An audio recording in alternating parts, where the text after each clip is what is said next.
and it didn't work, or you take a little bit and it doesn't work, but you take that forever, it's not doing you any good.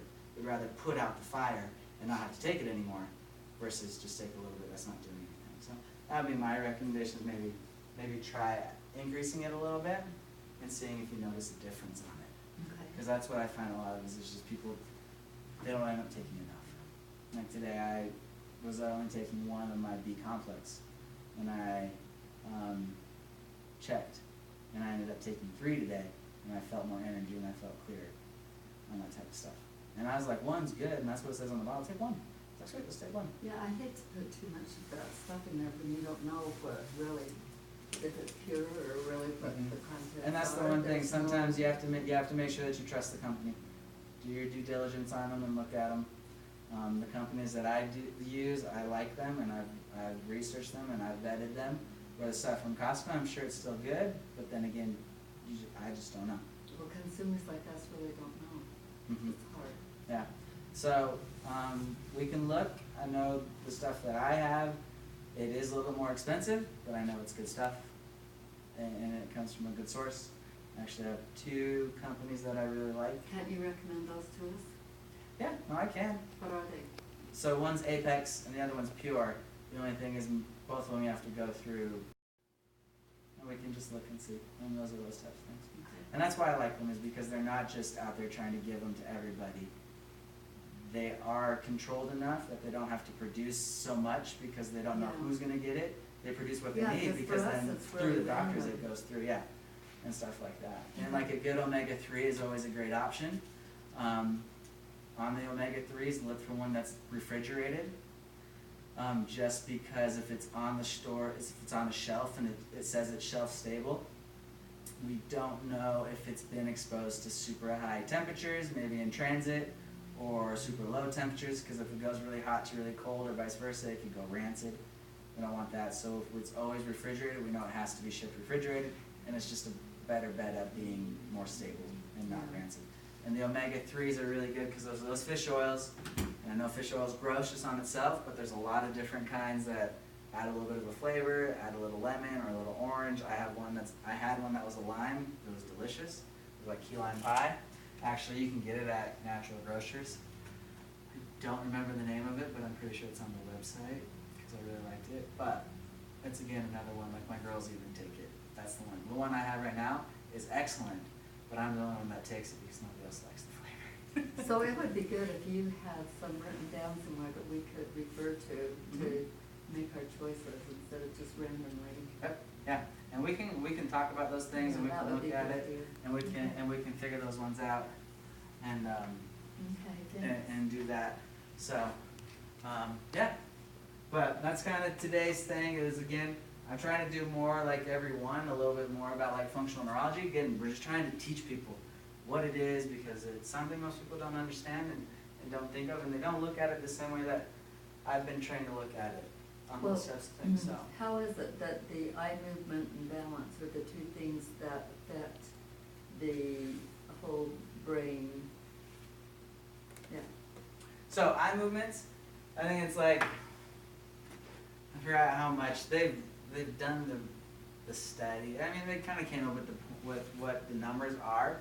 It was like, for whatever reason, I want to say 90, but don't quote me on that. But it was a high percentage of all of our input into our system comes from our vision. So I guess what I'm saying is, how does getting the eyes so they hit those targets, that's our goal, right? How does that change how does that cause the healing of the brain? So when the eyes are making movements, and say we're looking up at like the clock, and we're looking back at the computer, think of that the same way as if somebody was telling you instructions in English. Okay? We all understand English. We look up English, we come back English, we can put out the process, whatever it needs to be. We can export whatever it needs to be, and the body does exactly what it needs to do. Now, abnormal eye movements, if we look up at the clock and we don't get to the clock, so we have to do a double jump up to the clock, or we go past the clock, or we shake when we go to the clock, or anything like that, that's as us understanding English but then someone talking to us in Russian or something like that. And so then they give us instructions in Russian, and we're like, I don't know what that is, well, I'm going to give you this. And that's not what it was expecting. And so now there's a disconnect. So it's the same thing. What we're trying to do is just get those eyes to give us the input that the brain's expecting.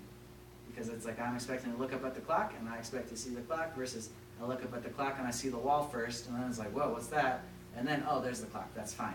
But for that split second, the brain's like, what's going on? That's not what I'm expecting. So if we can retrain those eye movements and those muscles and those pathways and those nuclei to make an actual nice, quick, clean movement, then the brain is getting back what it's expecting, and it can put out what it needs to put out. Okay. And then everybody understands it. That's a good explanation. Mm-hmm. And it's the same with the vestibular system.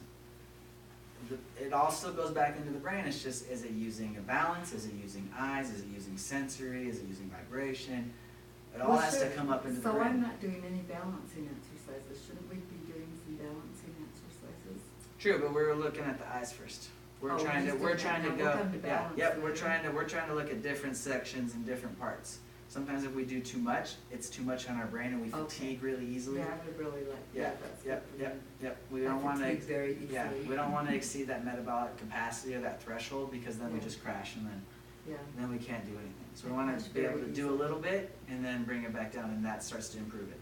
And then here, and then here, and then we can add more things, and then our brain can handle more. But if we can't handle a lot at the beginning, we do too much, then people tank, and then they get sick, or they get headaches, or all that type of stuff. So that's what we're looking for. Okay. So, I usually try and put turmeric in whatever I'm cooking. you could do that, yeah, because they have it in the spice. Like a curry, all those are great in those. Just be careful not to get it on anything white, because it'll stain you. Yeah. Well, my understanding was the curcumin is held within the turmeric. Yeah. Yep. And so why wouldn't you want to go directly to the curcumin versus having to ingest more turmeric just to get the curcumin? Yeah, and that's what they do in the supplement, is they extract the curcumin from the turmeric. Yeah. But if we just had like the spice, you can add spice to it and stuff like that. Like there's one that's called golden milk, and there's a lot of different recipes, but it's like coconut oil, turmeric, and pepper. You need black pepper because black pepper helps increase the bioavailability of it, and then also coconut milk. And you just make it like a drink, a warm drink. You cook it over the stove, and it's actually an easy, quick way to be able to get more turmeric into your body and into your system, or the curcumin, without like having to make curry or add it to a whole bunch of other stuff. You can do it that way. And so there's that. There's drinks for it. There's a whole bunch of different stuff. But the supplements are usually the easiest way to get enough, a lot. Yeah. But if we're just trying to like increase it a little bit more often throughout the day, then we can add it to our foods. We can add it on top and those types of things. So it's good stuff. Okay.